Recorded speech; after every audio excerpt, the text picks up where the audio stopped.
It's the vibrator that has no equal. And now, Motor Bunny offers their thrusting sex machine, the Motor Bunny Buck. Enjoy a fan whore discount at manwhorepod.com/motorbunny or use promo code manwhore at checkout. The Man Whore Podcast is sponsored by Alt Playground. APG is more than just a place to find couples to swap with. Alt Playground is a lifestyle community for all non-monogamous and sexually adventurous people to connect and share. And you know I started a profile. Join me over at altplayground.net. That's altplayground.net. Now let's get to the show. Welcome to the Man Whore Podcast.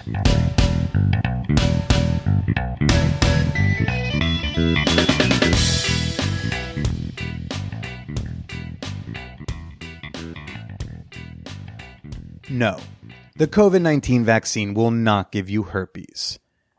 The esteemed news publication that is the New York Post. The New York Post, which by the way is a real world newspaper that every day cosplays as an evil comic book newspaper, that New York Post.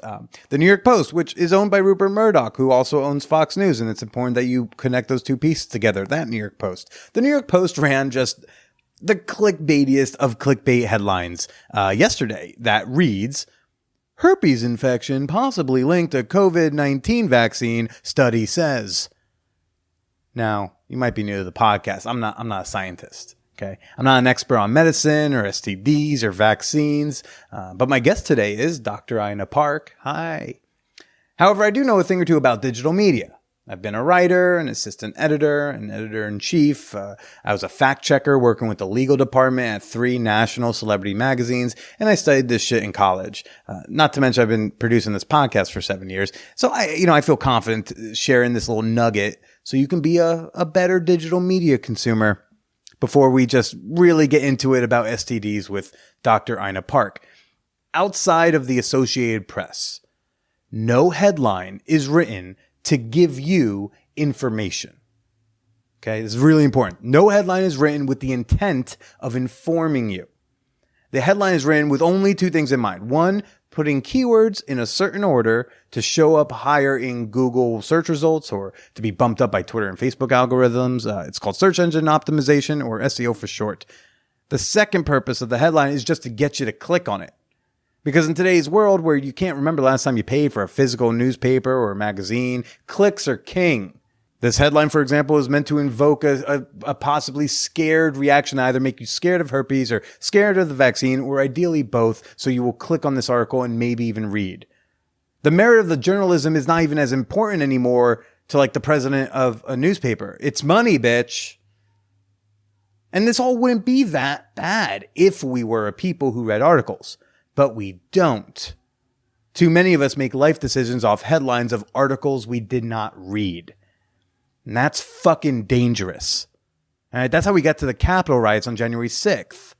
The headline of this article was, "Herpes infection possibly linked to COVID-19 vaccine, study says."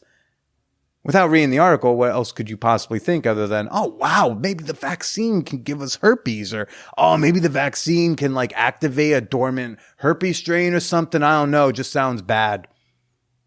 The reality is that some Israeli researchers observed that 6 vaccinated people out of a very large amount of people who already had autoimmune diseases experienced nasty outbreaks of something called herpes zoster, commonly known as shingles. Shingles, yeah, it's herpes, but it's like not the HSV we know and love to hate. That's why the legal department can say, Your Honor, this headline is technically accurate as long as you read the rest of the article and you're not a fucking idiot. But most of us are fucking idiots, and we don't read the article because we're lazy. We're lazy fucking idiots. So, someone who's just scrolling by this headline on Twitter is just going to think that the vaccine could give you herpes. It's fucking irresponsible. Especially from Rupert Murdoch, who owns Fox News, which keeps putting out this anti-vax nonsense. Meanwhile, Rupert Murdoch himself got the fucking vaccine, but also wouldn't get the vaccine done publicly because he didn't want to. You see what I'm going here? And this is also in large part because we don't pay for shit. Anyways, if the headline, let's just say the headline's intention is to inform the viewer to maybe want to read more. And it's not just to get you angry or scared enough that you click. It would read Shingles. That would be the summarized short version of an article. But that's not what a headline is. They say herpes because, like, herpes is a sexy, clickbaity word. All right. People who are ambivalent about the vaccine might click a vaccine article if it says herpes in the headline because, like, now it involves their sex life. It's sexy. If the headline said Shingles, too many people wouldn't know what that is. You go up to people right now on the street and ask, like, hey, you want herpes or shingles? And people would just say, like, shingles, duh. And then you could be like, haha, it was herpes the whole time. Why am I telling you this? This is a sex and dating podcast, not a digital media journalism podcast. One, I want you to get vaccinated. No one is suggesting that the vaccine gives you any kind of herpes. Don't let that be the reason you don't get it.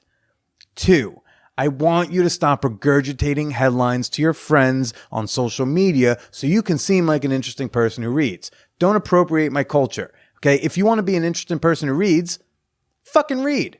I'm not being elitist. If enough people say it out loud enough times, it becomes true. And finally, third, if you can afford to, buy a physical magazine sometime. Pay for a digital news subscription to trusted outlets. Before recording this, I did renew my New York Times subscription for a year, so I put my money where my mouth is. If you can do a local media outlet, hey, that's even better. The more that journalism relies on clicks, the less trusted journalism can be. Because that's what the whole internet is right now. It's National Enquirer headlines with occasional Washington Post level writing. And with a country collectively suffering from ADHD, I mean, most of us just absorb the headline about Bat Boy sabotaging those 15 million Johnson & Johnson vaccines. You didn't hear about that? Well, you knew about the 15 million Johnson & Johnson vaccines, right? You didn't see that headline about Bat Boy? He flew in through an open window and contaminated all of them. That's how they got all fucked up. And, an anonymous government official who did not clear the legal department, he thinks that Bat Boy's working with China on this. I want y'all to get vaccinated because ManWhoreCon is coming, people, and I'm ready to announce dates. We've got ManWhoreCon dates coming to you in 3, 2, 1. ManWhoreCon 2021 is taking place this year, August 12th through August 15th in upstate New York. More specifically, near the Hunter Mountain area. I held an informational live stream this past Saturday, went quite well, had very good questions, already got people excited for August. There are going to be 3 groups of people who are eligible to reserve a room right now. And then on May 17th, I'm going to open it up to a wait list and the general public. But the 3 categories of people who can reserve a ManWhoreCon space at the moment are current Patreon members as of April 1st, past ManWhoreCon attendees, and past Peep Show members. You know who you are. If you're neither of those 3 groups, but you want to get early on that wait list and you want to have first dibs on a room, should one be available in mid-May, hit me up with an email, manwhorepod@gmail.com. In the meantime, I will be posting the slides. I'm going to re-record the presentation with just myself, and I'm going to post that for free on my Patreon page. So if you don't want to miss that, head on over to patreon.com/manwhorepodcast. Click the follow button, completely free, doesn't cost you anything, and then you'll get an update when I've posted that presentation. My grandpa died recently. I'm okay. Hi, I'm fine. I'm fine. Made it to 88 years old. No one thought that man, the way he ate and drank and smoked, would make it to 88. And yet, I had some words written here, but I'm not feeling as connected to them except one word: creativity. Something over the last 2 weeks, week and a half, I learned was that my grandpa was artistic, that he was a creative type. I didn't know any of this. The man took over his father's construction business in New York City. I never thought of him as a creative type. And when I stopped by my Aunt Christine's, and she gave me this beer stein. If you don't know what beer stein, it's like a really big mug.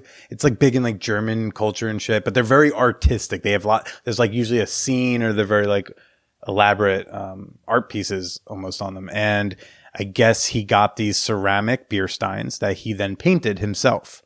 And it's not like paint by numbers. Like, he's adding in detail that's not like in the ceramic. He's clearly giving it his own look. I mean, the colors are blended nicely. Like, it's well done. Apparently, Grandpa Joe, who was like a fat bastard, and I say that in a loving way, just he was really into the fat bastard character from Austin Powers. Get in my belly.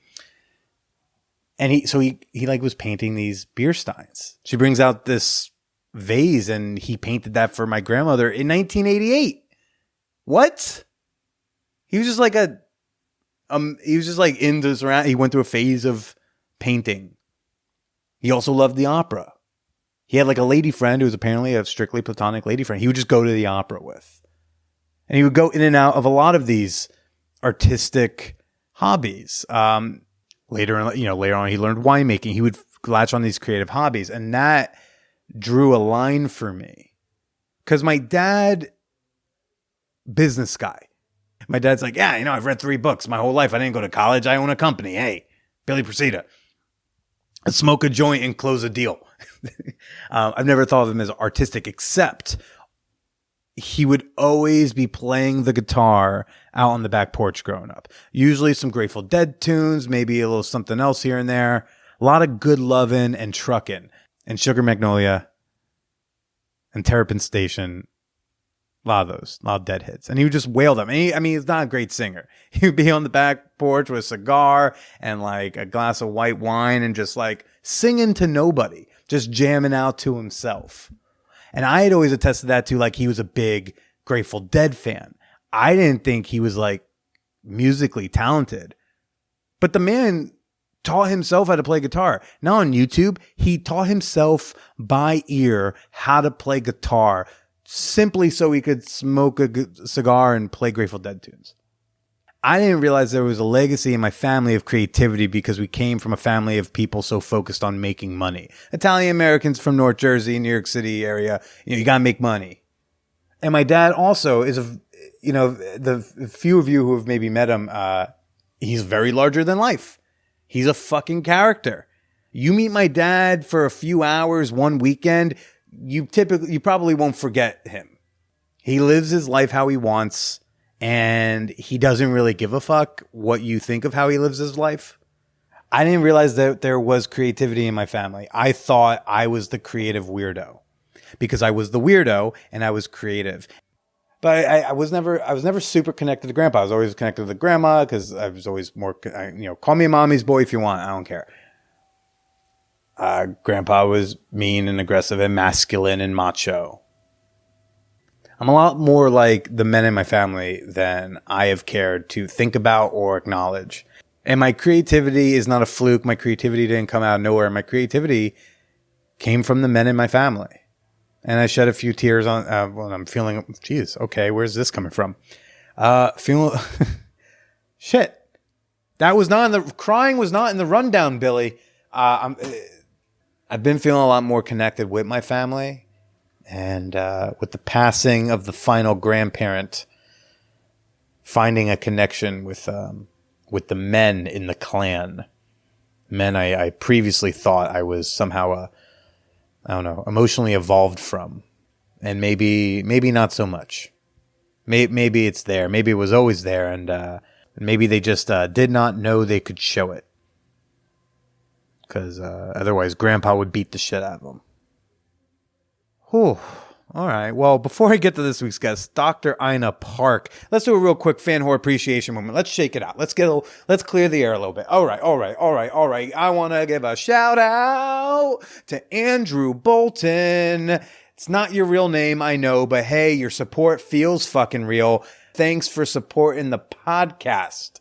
And if you too want to become a member and support this whore boy with a heart of gold and gain access to over 200 bonus episodes, access to supportive, sexy communities like The Peep Show and more, head on over to patreon.com/manwhorepodcast. Again, you can support this podcast for just $2 at Patreon, patreon.com/manwhorepodcast. Dr. Ina Park, she's got a book out now called Strange Bedfellows, Adventures in the Science, History, and Surprising Secrets of STDs. This is the STD episode, everybody. The couple links to articles in the show notes. But for now, we're going to do a couple ad reads and let's go chat about herpes and more with Dr. Ina Park. The Man Whore Podcast is sponsored by HotMovies.com, the ethical and affordable place to hashtag pay for some of your porn. You know, I've been working with this website for years at this point, and there's a reason why I keep working with them. Because they truly do offer anything you could need. It's not a site for straight people. It's not a site for gay guys. It's not a site for people who like trans porn or kinky porn, because they have hashtag all the porn. I think sometimes, like, especially if I'm reading the titles, I don't always make it clear that they've got queer porn, they've got gay porn, they've got trans porn, they've got a lot of different types of porn on the site. So I'm just going to read some titles from the gayhotmovies.com section, okay, including Rim My Twink Ass 3, Don't Tell My Wife Volume 2, Ready to Attack 7. Oh, that seems aggressive. And, who could possibly pass up on Daddy's Boy Whore Volume 22? Look, they have one that's called I Love New York. It's kind of sweet. Hotmovies.com, promo code MANWHORE. The Man Whore Podcast is brought to you by altplayground.net, the place to go for your next non-monogamous adventure. Hey. APG is the lifestyle site that's blending all those different worlds of non-monogamy together. You're going to get relationship anarchists and swingers. You're going to get polyamorous people and kinky non-monogamous folks. You're going to get the lifelong monogamous couple who enjoys an occasional threesome. All of them and more are available at APG. Yes. Why would you need any other lifestyle site? I don't think you do, because the future's looking vaccinated. And you know what that means. An explosion of cum. Start getting ready for your next non-monogamous adventure at altplayground.net. That's alt playground.net. We had a moment right after the shelter in place went into effect in March where it was like a ghost town in the waiting room. I think people were too freaked out to have sex because people just didn't know how bad. I think they were too scared to go to the doctor. I think people were still fucking, but they were like Tinder, that's safe, but Dr. Ina Park, I don't know where she's been. Well, all of the above, right? You're like, I'm not going to go inside in a space with no ventilation with those dirty people or whatever. You know what I mean? Like, I think people. I'm only the doctors. I mean, not the other patients. You know what I mean? They don't know where we've been. So I get that. I totally feel that. People were like, I'm only going to go inside and make a huge risk if the outcome is I might come. Exactly. Otherwise, they don't want to take a risk. That's right. The only thing they want to risk. Right. Exactly. Well, and you'll just see what people will go through, you know what I mean, and what they will risk to have their sexual pleasure. I mean, it's such a huge drive and we all need to do it. So, yeah, I mean, I think, that those early days of the shelter in place at the end of March, we know that the number of swipes on Tinder, went crazy. Like they got up to 3 billion swipes, I think, on March 29th, which was the highest number of swipes they've ever had. So people were still doing some sort of sex life online. Now, it might have just been like virtual dates and might have been sexting and might have been, like erotic video chatting or whatever. But some of those, I think, converted into dates in real life. And so after, we had that little ghost town effect where people probably weren't having sex and they also weren't going to the doctor. And then slowly just saw it sort of start to creep back up. And I wouldn't say it's totally back to normal, but in some places in the country, because I have lots of friends at different sexual health clinics all over the country, and the volume is creeping up so that we're probably at least, 70% of what we were doing before. And we were doing brisk business before the pandemic. Let's just say that. STD test, it was like printing money. It was. Yes, exactly. It was like that. It felt like that. Or sometimes you'd walk in and you're like, oh my God, did someone just land a jumbo jet full of people with unhappy genitals like in our waiting room? It was crazy. Tell me why I'm wrong, by the way. Why, if we all actually had stayed home and actually stayed home for 2-3 weeks, 6 weeks, whatever, and all had like in the meantime gotten an STD test, why would we have not eradicated chlamydia? Because that was my first thought. Was like, that's going to be gone after this, right? Right. So I think, first of all, there were some folks who probably had chlamydia, right? And they didn't get treated. And it could sit there for months. So let's say you pressed pause for 2 months and you didn't have any other sex partners. You could have still had this like asymptomatic chlamydia infection that as soon as you pressed play again, you passed on to somebody else. But yeah, if everybody had taken, if we had done mass antibiotics for everybody, and then everybody stayed, that had an STD, mass testing, mass antibiotics, and then everyone hunkered down, then you're right. We would have no STD problem and I'd have no job. And I don't know what I'd be doing. I don't know, I begging on the figured at street or least whatever. I figured at least like the ones like lower level ones that like you like chlamydia that you can actually knock out. I thought Yes. that those would have gone away, but apparently I was incorrect in that. Well, but This, what's interesting? Yeah, what's interesting, Billy, though, is that when the CDC sort of released its preliminary data, the final data aren't out yet for 2019. Mhm, It's true. Like chlamydia was going absolutely apeshit, and then in the first quarter of 2020, and second quarter of 2020, it went down a lot.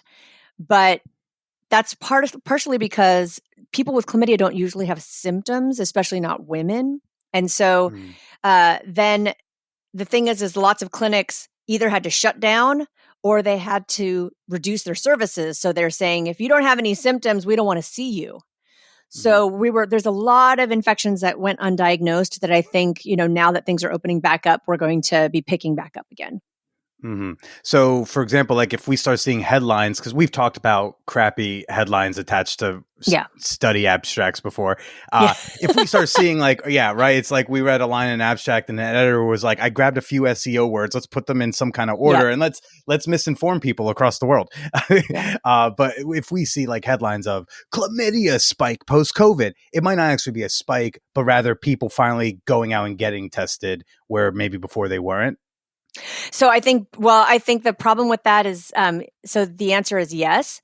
And I also think that there could be real increases because of what we sort of talked about earlier, which is that I think the whole roaring 20s is going to come back, you know what I mean? And people are going to make up for lost time by getting together with people, maybe doing more than they would have ordinarily, maybe saying, I don't really feel like using a barrier. So I think both could happen. I think there'll be all these undiagnosed infections that we're going to catch up on. And then I think there's going to be a bunch of new infections as people, get going again.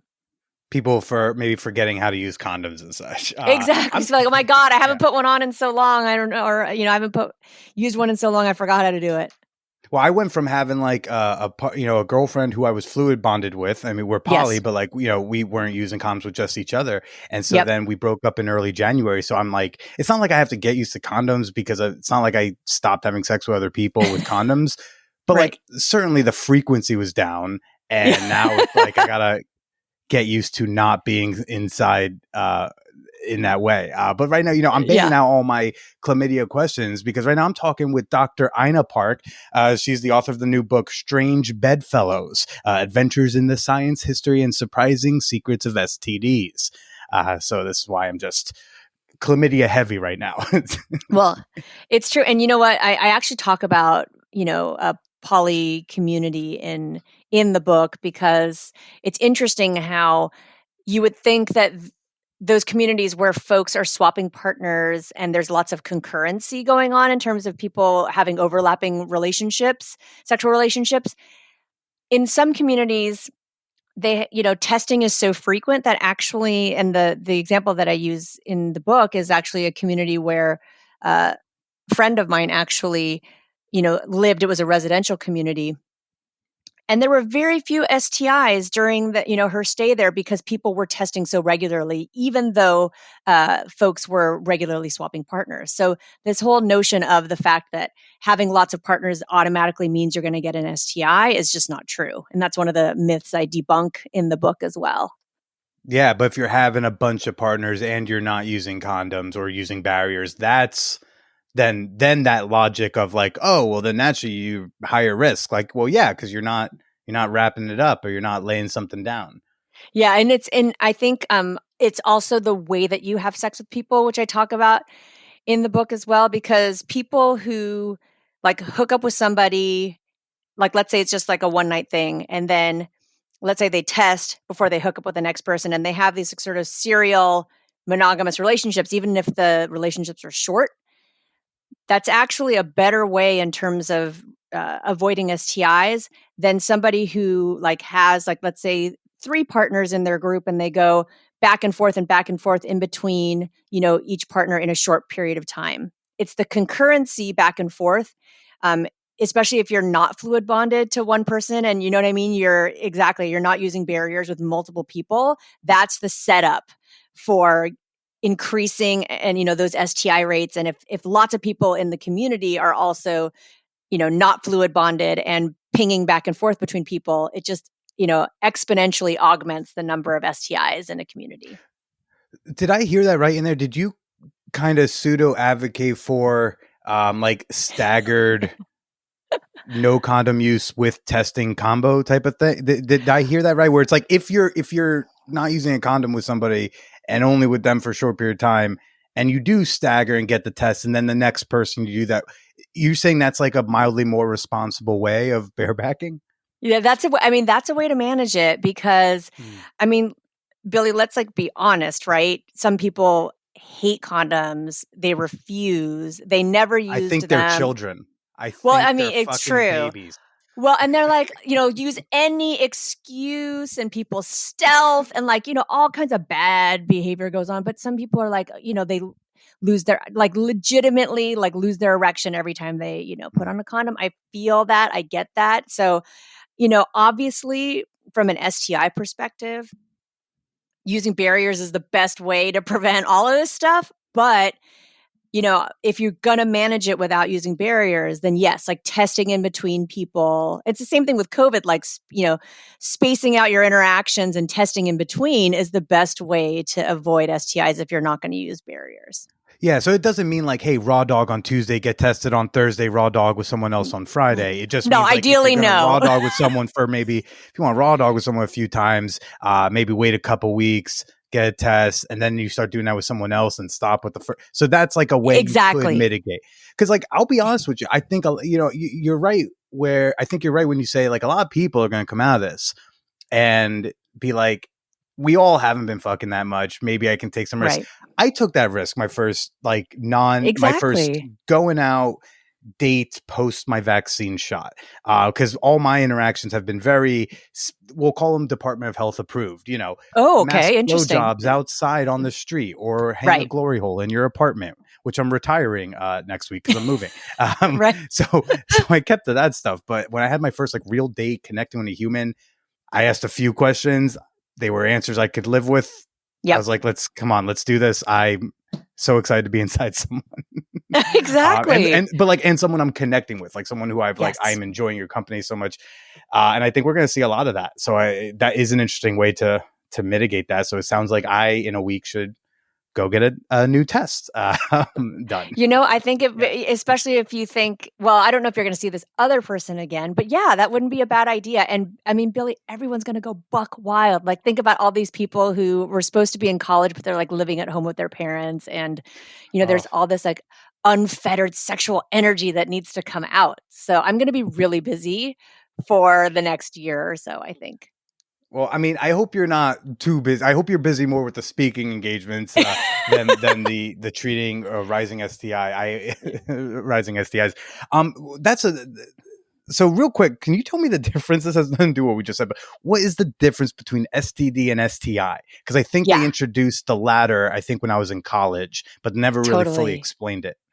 Yeah, I talk about that in the book, like the very beginning of the book. I have this whole section called "Well, What's in a Name?" because we used to call it back in the 70s. It was VD. I don't know if you've heard that term, Billy, but like venereal disease. Yeah, so VD was like what we used to call it, and venereal basically implies the word venery, which is like immoral sexual behavior. So there was this like attachment of judgment, you know what I mean, to the fact that you got an infection, and then you're right, like in the 70s and 80s and early 90s, then the term STD or sexually transmitted disease was in vogue.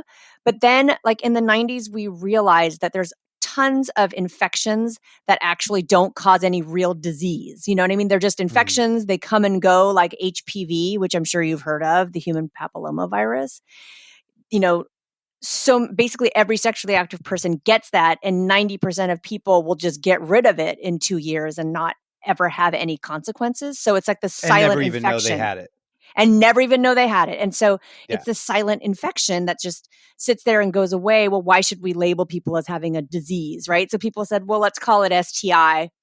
And I say, if that's less stigmatizing, let's go with that, because I'm all about reducing stigma. Like that's the whole reason I wrote this, book. Because I was like, who's going to read a funny book about STIs? But that my whole point is like to try to use humor to reduce the stigma around these infections, because all of us are going to get one, and some of us are going to realize it and some of us aren't. But, the point is that I want to normalize the fact that this happens to a lot of people. And so if using STI is the term that will help destigmatize the infections, then I'm all for it. Yeah, we could call STIs, happy windows, and people would still be Right. like, oh my God, you got a fucking happy window? I know. Did you sleep with Jessica and got a happy window from Jessica? Right. How do we actually get at the stigma as opposed to trying to rename things to make people feel better? Right.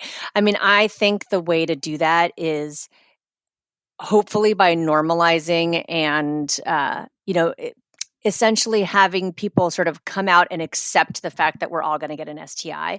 So, like, I'll just give you an example. It's like CDC at the beginning of the year and the end of January, they released this statistic that 1 in 5 Americans has an STI right now, and it didn't get that much sort of traction because COVID and whatever, the other stuff was blowing up. But I think my point with that statistic is essentially like right now, 1 in 5 of us has one.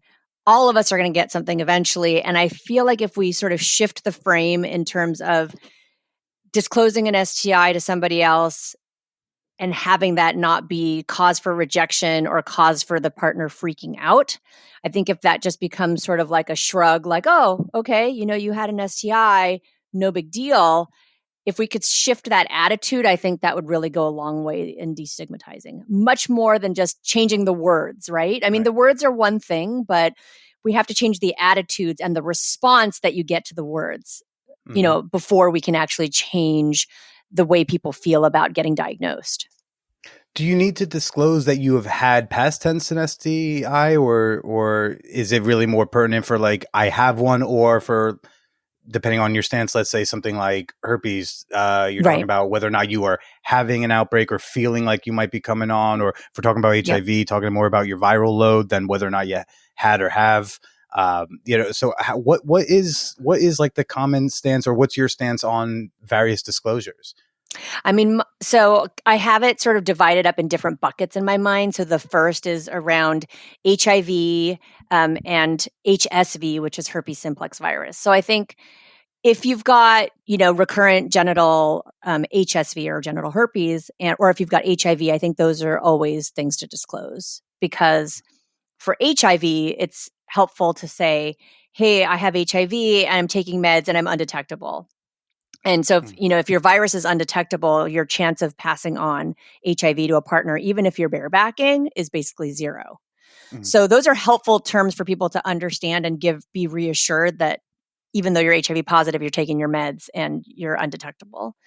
So when it comes to HSV or herpes simplex virus, I also think it's important to tell people, because also if you're taking meds to suppress, then you're not completely undetectable, unfortunately, because our meds are not good enough. But your risk of transmitting. But the transmission rate for herpes is like in the low single digits. Am I wrong? If you're not having an outbreak? Yeah. So if you've been living with HSV for, 2 years, or, about 2 years, you're only shedding virus for like 10% of the days out of the year. So that can happen though, even if you're not having an outbreak. And you don't know when those days is the problem. Right. So what you can do is you can take meds. It'll reduce your risk of transmitting to a partner if you're barebacking by like 50%, which kind of sucks, to be honest with you. It's not good enough. If you layer condoms on that, that I can't tell you exactly how much more protection that gives, but it does give quite a bit. So, right, you're getting into the low single digits here for someone who's taking meds and using barriers. But unfortunately, because I have patients who disclose and sometimes they get rejected, because the person says, I can't cope with that or I can't deal with that. And it's a big burden on the person who's living with the virus to have to do all the education or whatever, you know what I mean, to reassure the person that it's Yeah. okay. So You I'm won't have to do a TED talk every time you try to like have some sex. exactly. And how exhausting is that? And like suddenly you're like, now I'm not aroused anymore, because I had to do all It's this like, I'm glad you're explaining. informed, but like, I want to go home. Yeah, exactly. I think so in terms of the gonorrhea chlamydia thing, once you get treated, a week later, you're no longer contagious. So I think if somebody says, have you ever had an STI? Like they want to go over your lifetime history, then I guess you can, disclose it. But if someone says like, hey, what's your STI status? You could say, I'm all good. Because honestly, a week after that, you took those antibiotics, you should be fine. And then, so those, it sort of falls into those two buckets for me. And then HPV is a little bit weird because if you had warts, like if you got a wart right now, I want to know about it. You know what I mean? Right. Before I give you oral sex, it would be nice to know. But if you It's had only a wart, relevant if you're presenting. yeah, I mean, well, because if you have a remote history of it, like if you had a wart 5 years ago, I don't care because most likely nothing's going on and it's not going to stop. I don't think it should stop anybody from having any kind of sex, like a remote history of HPV. Because HPV just, think about it like the common cold, like everyone's going to get it and give up on trying to prevent it, honestly. Just get everyone should get a vaccine who's age eligible to do so. But I don't try to encourage people to try to avoid HPV because there's no point. It's interesting that you put herpes more in the HIV bucket than the HPV bucket. Well, only because herpes, even if you have herpes for 10 years, you're still, because we have these really sensitive tests now to detect when people are shedding the virus. So we know that, we know that even like 10 years after you get infected, you still are shedding, for about 10% of the days. It doesn't seem to go down that much over time. But again, 10% of days is like in a month, it's like 3 days a month you might be shedding, if you're not having any more outbreaks. So, but then how does HPV, when you don't have warts, does that not also spread silently as well? I guess I'm confused why why they're different. Well, I mean, the thing with HPV is that most people actually just stop shedding virus altogether 2 years. Gotcha. If let's say you have a wart today, in 2 years that like the wart, let's say, goes away in like 2 months, right?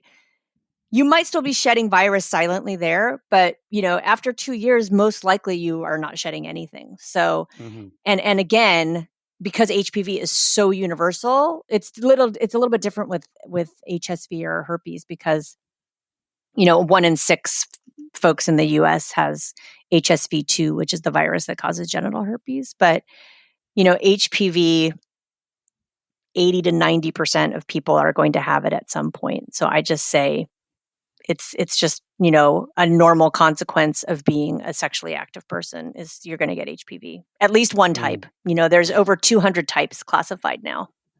Yeah, yeah. And with herpes, like how much is having like a cold sore? Is that something like if you get a cold sore, like I get a cold sore about like once a year. Yeah. Is that something I need to be disclosing? So that's a different virus. It's HSV1, that the type that causes cold sores. So, right, but like my understanding was that they can both kind of end up in both spots at this point, no? Yeah, so the HSV2, which is the virus that causes most genital herpes, doesn't do that well in the mouth, but HSV1, which causes cold sores, is happy both in the mouth and in the genitals and in your anus. So I think if somebody says, like, if you feel like a cold sore coming on, you know what I mean? I think it's good to tell folks, but someone who has I cold avoid even if I think I think I am getting a cold sore more than I get a cold sore, and I'm like I stay away from people. I don't touch myself. I got hand sanitizer next to the lube. Gotta not confuse those two. But I'm like extra cautious because I'm like nervous. I'm gonna like drool down onto myself and then cause more issues.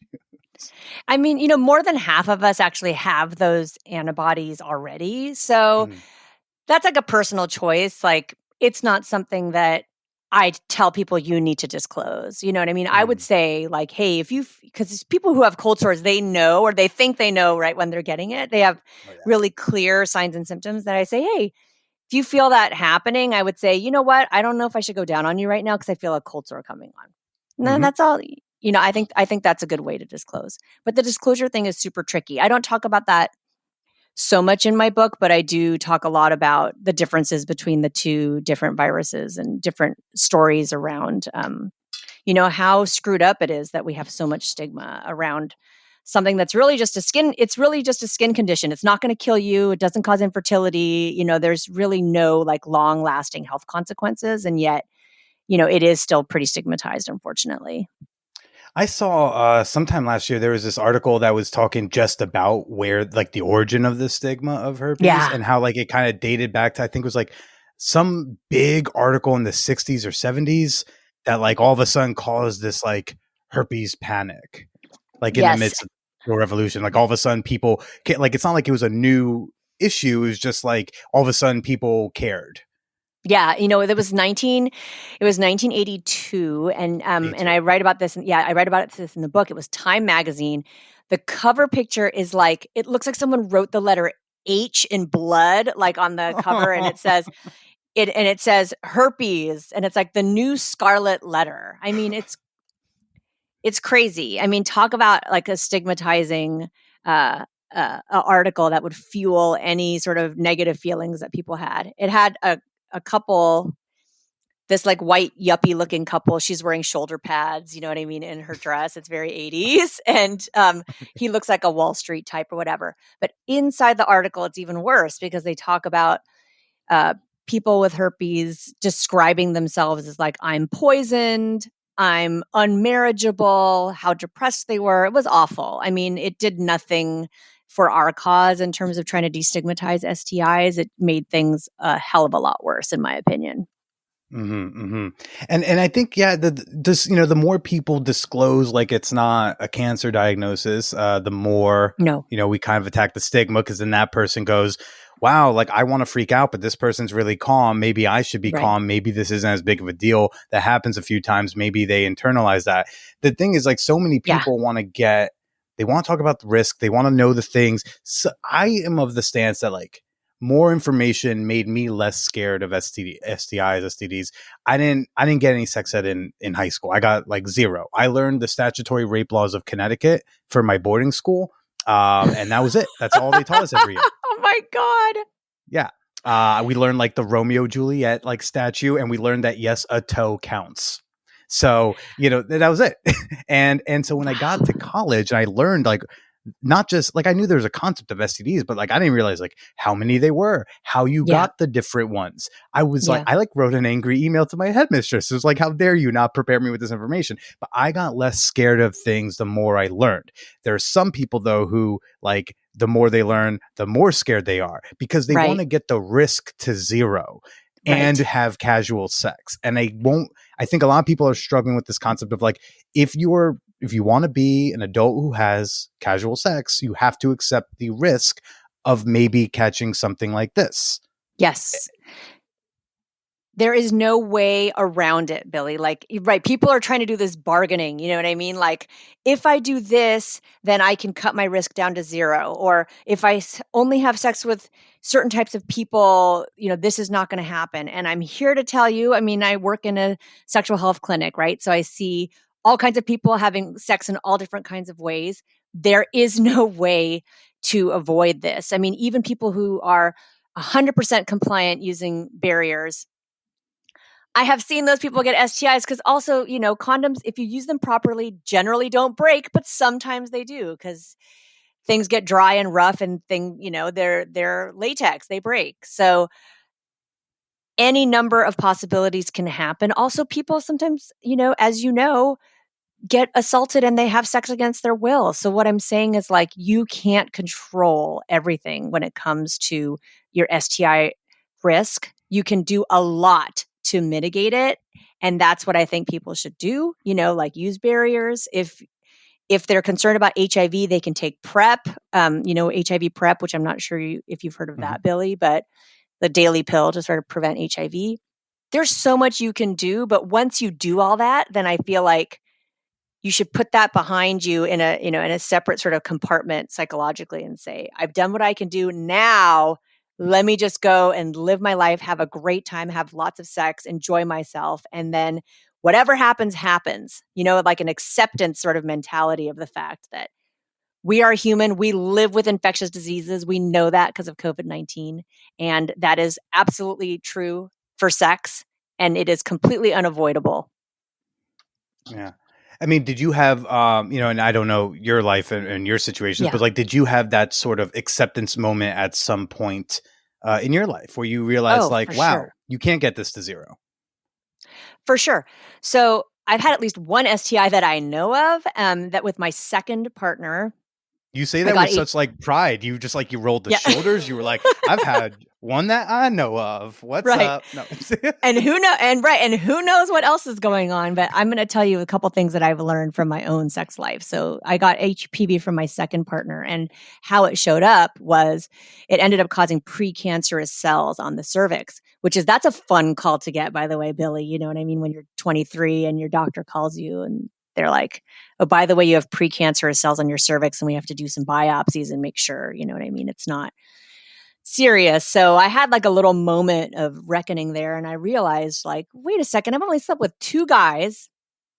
I got HPV from the second guy, and I didn't have any judgment around it. Like, I loved the guy, and can I curse on this podcast? I think I can. Like, shit happens.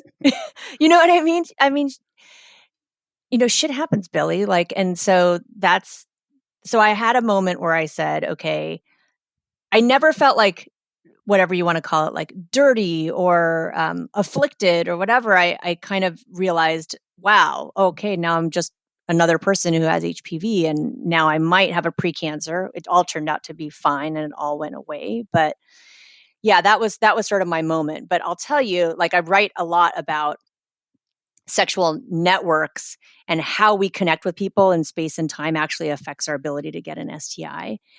And in one of my chapters, I talk about this thought experiment where I had sex with every parent in my kid's preschool to try to catch an STI, but it doesn't happen because people my age have such low rates of chlamydia, for example, that even if I sleep with 30 people, which I tried to do in this fake sexual network, I would not catch anything. And so one thing I realized— sounds like a fun PTA meeting, though. Yeah. Oh, yeah. The other parents loved it. They were like, all right, let's do it. But one thing I realized, just lessons from my own life, is that I was afraid of catching other things, and I was afraid of catching HIV. But the truth, and so I think I limited my number of partners because of that. But like, if I had to do it all over again, Billy, I would go have more sex with more partners than I did. And now the problem is like, I'm in this like committed monogamous marriage, and I have 2 kids, and I'm too tired to go out and like look for stuff. But yeah. So anyways, Billy, like, it's when you understand like how sexual networks work and the fact that it's actually, because you can treat infections if you happen to get them. You shouldn't limiting your number of partners can reduce your risk, but it's just not all about that. And even some people who have tons of partners don't catch anything. And people who I write a story in there about a guy that I was seeing who had only 2 partners, but he had gonorrhea like 3 or 4 times just because it was sort of ping-ponging back and forth between them. So, Billy, I think the take-home message is that I want people to have sex, and as much sex as they want to, and not to be afraid of STIs as the limiting factor, for their sex lives and how they conduct them. Apparently, also everyone and 20-something Ina. You're just, if you could write her a letter. Yeah, exactly. Go for it. Have fun. It's interesting you bring up the networks because, like, we talked a little bit about like kind of poly networking or like the non-monogamous world and how active they are. Not that they're perfect. Not that non-monogamous people don't get STDs, but like we talk about that stuff pretty blatantly. Do you? Jeez, and yeah. And I don't know. Like if I'm talking to a monogamous person versus a non-monogamous person about STIs, I trust the non-monogamous person way more because we will do things like an X and years ago, we were a Saturday was coming up. I think it was like Thursday. We found out that there was maybe a chlamydia or gonorrhea exposure. I forget Yeah. which one of us had the exposure, but like one of us had a partner said, "Hey, I got tested positive for this. Y'all gotta get tested." Okay, cool. But we had a play party on Saturday we were going to go to. You hate getting that call days before an orgy, right? Yes. Really, really can sully things. But, you know, we still wanted to go to the party. It's where our friends hang out. So we just chose not to play with other people. And it was actually only in that space was I comfortable saying, I mean, I wasn't even fully comfortable until after saying it and seeing the reaction. But like sometimes people would be like, "Oh, you guys want to like fool around?" And we said, "Actually, we're not playing with other people tonight. We had to get tested yesterday because of an exposure, you know, gonorrhea. Am I right?" Yeah. And everyone's like, "Oh, okay, yeah, cool." And then like everything That's beautiful. was fine. Yes. Like, Well, so yeah, no, please. no, I was just going to say it. I mean, it sounds like in your community, like you've developed a way to say it in this matter of fact and a language and an understanding between you. You know what I mean? That, hey, we're not doing that right now because we're just making sure that everything is okay in this space. And you know, a lot of folks who practice monogamy like aren't used to having those conversations. It's awkward for them, and it just seems very fluid and not awkward for you, which is great.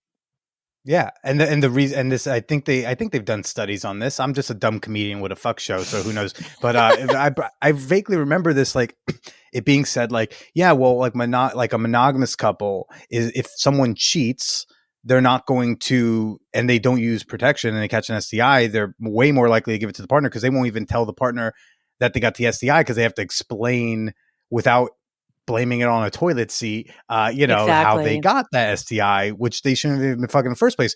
We can disclose that shit to each other because, like, it's okay to go fuck the other people. So that's the fucking other people part is not the scary part for us. Right. Whereas in, like, you know, the monogamous couple, they've got like 2 barriers to get through. Yes. But if people could just, you know, that's why if I'm pulling like long term, like doing a fluid bonding, I'm really selective who I do that with over the long term because I gotta trust you care about me more than us as a unit. I got to trust that you care about me enough. You're going to tell me that I might be at risk of something or that you didn't use a condom with someone. So even if you didn't get like a test result thing back, you fucked up. You made a mistake. You didn't use a condom. I got to trust you're going to tell me that at the risk of maybe even me breaking up with you, but that you care about my bodily health more. And that's always been really important to me. Yeah, that is huge, Billy. I think, you know, when people ask me, well, what is your advice? You know what I mean? For me in terms of how to navigate my sex life. And it's a hard thing because obviously, you know, it's so individual, but in the end of the book, I was trying to give some sort of advice and I was trying to make it 7 words. Because I was copying. That come back from an executive. They were like, "Yo, can you give this to us in like 7 words? Not 6. 9's too many. Can you make it 7?" No, you know why? Because do you know Michael Pollan wrote a book where he gave a 7-word manifesto about how to eat, which is eat food, not too much, and mostly plants. And I was like, I'm going to come up with 7 words. So I was like, have sex, not too much, and then I couldn't come up with the others. So I scrapped that and I came up with like have sex with people that you like, which is sort of another way of saying like don't have sex with jerks and assholes, or you know, another way of saying it in the negative, I guess. But have sex with people that you like, and that's because I think when you are going to fluid bond with somebody, you need to be able to trust them. What you're saying, Billy, is absolutely true. Like you are putting your sexual health in another person's hands to a certain, or whatever, in another person's genitals to a certain extent. And you need to know that they're looking out for you and that they're not a jerk and that they're not, you know, going to be careless. And so I say, like, I advise people, hey, until you know if this person's a nice person or not, or this person's a trustworthy person, like, hey, use barriers until you know what's going on. And then like, you know, fluid bonding to one person or, you know, a very small number of people is also another good way to go. And sometimes if an STI enters the picture, if there is something redeeming about that person, you have less regret. So I can't minimize your risk of getting STIs other than using barriers and, being selective with partners. But what we can do is reduce the risk of regret if an STI or HIV enters the picture. And I'll tell you that the people who I see who have the most regret are people who didn't know, like they were either too high or too drunk to even remember what happened. And then they end up with an STI or HIV that's just Oh. always so hard. And then the other piece is when people are like, I don't even like that person. They're kind of I don't know why I did it. I just did it because, and now I have to deal with this, like, I think if you're like, God, I shared that moment and I took this risk with someone I don't even like, who's kind of a jerk, those people feel a lot of regret as well. So yeah, exactly. I don't even like that guy. Why'd I sleep with him? Now I have an STI. Damn it. I that fantastic encounter with that first date. Mutually we have acknowledged that it was great first date, great vibes. But then like 4 hours before the second date, she was like, she went out the night before with her more traditional bad boy type, and was like, I don't know, I think I'm feeling this thing more. And now I'm just like, man, I really hope I didn't catch something from you, because I thought this was like the beginning of something. Something else, exactly. Because I'm a moron. It seems like, knowing who you're banging, especially if you don't want to use barriers, so huge. In your 20s, you said you kind of pulled back a bit. You got that call. Luckily, everything was okay. Yeah. But it sounds like you sexually pulled back. Did you ever feel comfortable revving back up? Did you ever get to a point where you're like, that was an experience I had, and that's informing this, not like the reality was not as scary as your response to it was? By the time I knew enough that I would feel comfortable revving up, I was already like in a committed relationship with the person that was going to become my husband. So that's why I'm telling you, Billy, I missed my chance. Which is why I'm telling everybody listening now, so that they can get going before they might settle down long term with somebody. But yes, I think, I mean, I was in these sort of long-term serial monogamous relationships that were like very sexually satisfying, because you get to know someone over time, and they get to know what you like, and you get to explore together. But by the time I really figured it all out, I was already on the downhill to being committed with somebody. So like I said, I'm going to, when I'm reincarnated, Billy, it's going to be game on. Do you ever think about, oh man, I wish I had done, that time period differently? I mean, is that a conversation that comes up? Has the concept of testing out something that was not pure monogamy, does that ever come up? Because you're like, hey, could have been. For sure. Yeah. I mean, I think I definitely had, folks. So I'm, I'm a cis hetero person or whatever, but I had multiple, women approach me, but I was like in a committed relationship with someone else, and I hadn't negotiated the whole non-monogamy thing. So then I had to say no to this experience, which in retrospect, like I think could have been great, and I talk also about like women who have sex with women. It's harder for them to give things like chlamydia, gonorrhea, and syphilis to each other. So it's actually from a certain STI perspective, actually lower risk. They can still, easily transmit like herpes and HPV, but getting a bacterial STI from another woman is actually not that easy. So, I mean, I think I passed up different opportunities that I probably, if I were to go back, I would take them now, knowing what I know about STI and HIV risk. Yeah, and HIV transmission between women, by the way, is very uncommon. It's happened, as far as I know, maybe just like less than 5 times that I've read about. Yeah, that's what I was gonna say. I was like, I think it always had to do with like someone being on like their period, or there being a cut. It's right. I mean, any of that, right? That kind of stuff can happen, or people play rough, obviously, which can cause tears and things like that. So that kind of stuff can always bring infections into the picture when you're having like trauma or cuts or tears or things like that.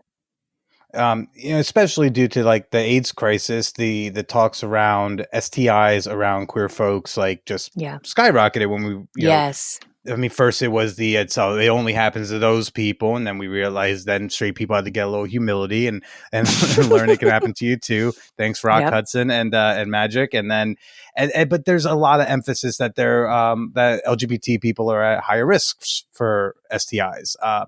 Is there a reason why they're at higher risk? Mhm. Yeah. So let's just take cis men who have sex with men. I think on average, men who have sex with men would have like more partners than like your average cis hetero woman, right? So a greater number of partners, faster rate of partner change, and more concurrent relationships. I think all of those add. I think. And in general, like in the whole country, among younger people, whether they're LGBT or straight or whatever, people are using condoms less and less when they first start having sex. So I think that whole combination leads to that. Also, the population of LGBTQ folks who are having sex with each other is much smaller and more dense, right? So it's also then easier to concentrate infections in a certain population if people are only sleeping with each other, whereas the number of heterosexual people that are available to have sex with is such a larger pool, right? That the infections don't tend to concentrate as much inside of the networks because there's a lot of places where people can go for sex. Whereas, like, let's say if you have very particular tastes, like if you're somebody who really only likes to sleep with trans women, for example, the community of potential partners is so small. You know what I mean? And the chance of people having overlapping relationships is so much greater that the STI risk and HIV risk does go up, when you reduce the number of people that you want to sleep with. Gotcha. Like like if you were like, I only like a certain type of person, you know what I mean? Then that does possibly increase your risk of catching STIs or HIV. Well, Dr. Ina Park, where can people find you? Where can people find your book, Strange Bedfellows? So it's everywhere where books are sold, Amazon, IndieBound, bookshop.org, Barnes & Noble, wherever you can buy a book, you can buy mine. I totally appreciate your support and you helping me reduce stigma around these infections. And I promise you that you're going to laugh because I'm in there doing all kinds of crazy stuff. And I'm on Twitter at Ina Park MD. Or you can come visit my website, which is Ina Park, all one word, INAPARK.net. So I hope to connect with you all soon. Absolutely. Everyone go check her out and get the book. And Ina, why don't you go ahead and say goodbye to everybody? Bye, everybody. Have sex with people that you like and have a good time.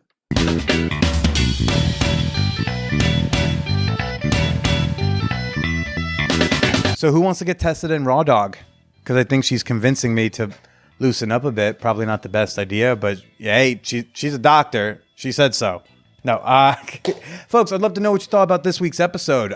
Come in and let's talk about STDs and whether or not we use condoms together in our free Discord server, The Champagne Room. I'll have a channel dedicated to episode 380 with Dr. Ina Park. But there's also channels about all sorts of other topics. We even have a channel completely dedicated to pictures of your pets.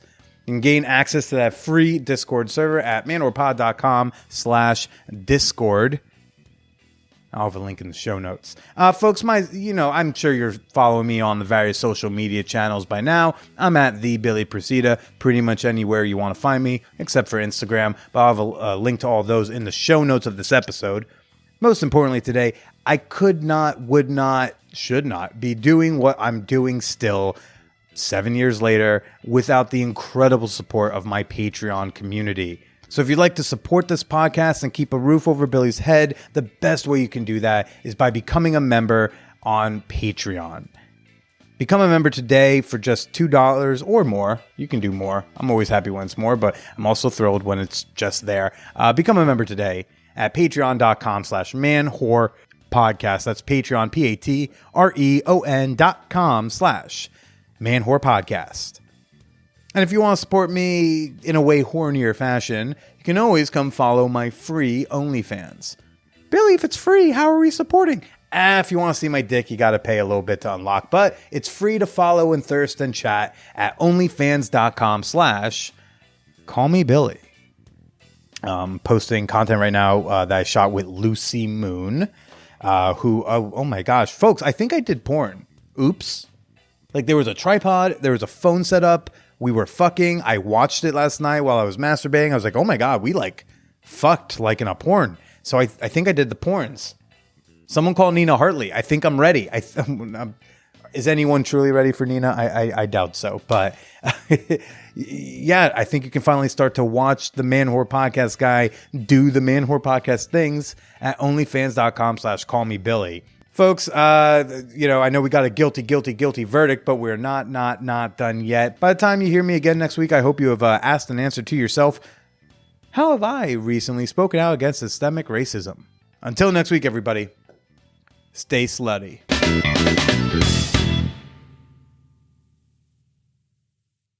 HotMovies.com has long been an ethical and affordable place to hashtag pay for some of your porn. Now with Hot Movies Select, customers gain access to unlimited viewings of tens of thousands of additional films from all their favorite studios for the low price of $24.95. Visit HotMovies.com, click Select Unlimited, and use promo code MANWHORE at checkout so they know who sent you.